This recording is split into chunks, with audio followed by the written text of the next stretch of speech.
Got my image created here, and as you can see, I've already created a second artboard, and I've copied the image over. And what I want to do is show you how to play around, as shown in this example, with the line width. And what I'm talking about is sometimes the line is thicker and sometimes it's thinner. And there's a really elegant way to do this. You might have seen me show as an example before one way to do this, and I don't generally use this way very often because it doesn't give you a lot of control. I'm going to start by making the line thicker. So obviously that's just by doing that, I've changed my line width, but it's all the same width. But if I come up here to uniform and I click there, you can see if I zoom in, clearly that's got some thin and thick areas. So that's another way to go. It's definitely available. So obviously if I come in here and let's say I click on this circle to get started, and I'm going to make it a nice thick line to get started and change it to something like that, I get that. That's all well and good and everything, but I'm going to show you another way to do this that I personally prefer, and here's how it works. There is a tool in your toolbars palette called the line width tool. It's right here.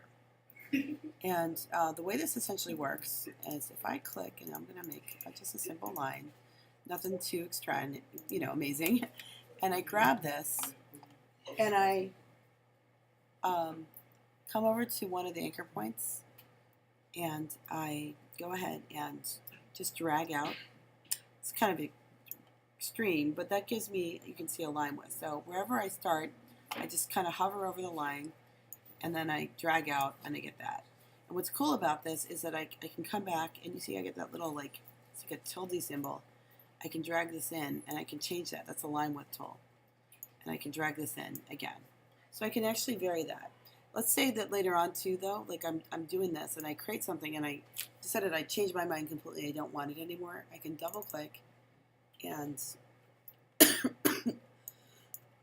you can either edit this here or I can just delete that completely and just get it back to normal. So again, double click, delete.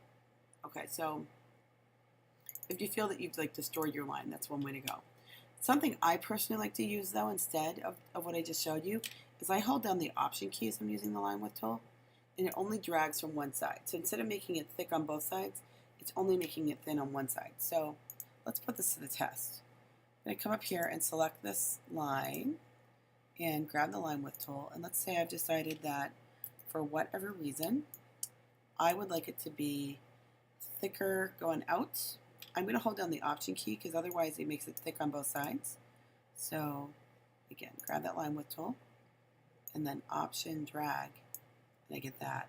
And I think I'll make it thinner over here. So I'm going to create a new line width tool mark and drag that in. You can see it only does it to where I have the anchor points. So I might have to adjust this a little bit.